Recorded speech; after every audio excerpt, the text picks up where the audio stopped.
day everyone. Now today I'm going to share to you the poster that I make, and it shows the issue of today or our planets and the future, that it talks about the restoration and desertification.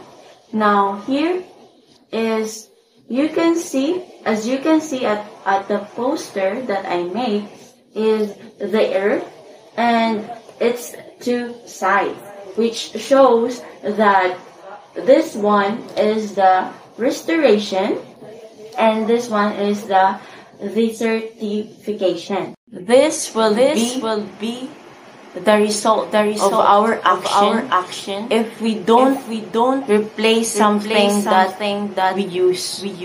Kagaya lamang nito, makikita mo isang tao or a man that is nagpuputol siya ng kahoy without even replacing it.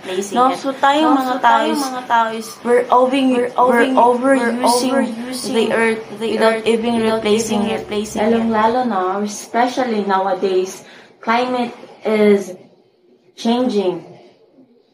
And we cannot prevent na mag-iiba-iba talaga ang klima ng panahon. So kapag ganito ang ating the land or the earth, saan tayo pupunta kapag ito ang mangyayari sa ating kalikasan?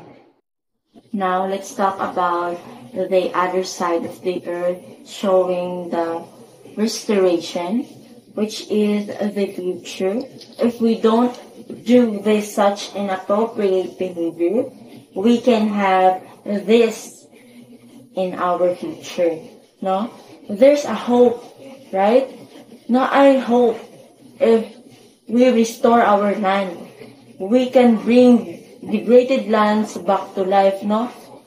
Pwede naman nating ibalik ang ating kalikasan na nasira kapag we have this kind of unity. We can do such tree plantings or improving soil health, or we can use such water wisely, no? Gamitin natin sa tama ang tubig na ating ginagamit. And also we can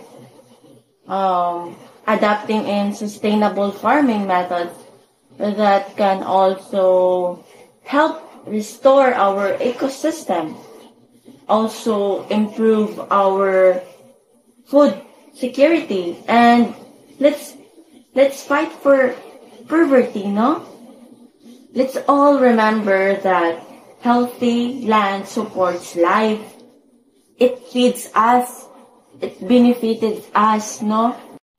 Now, let's put this in mind na kapag inaalagaan natin ang ating kalikasan or ang ating lupain, we can have a better and healthier land and future.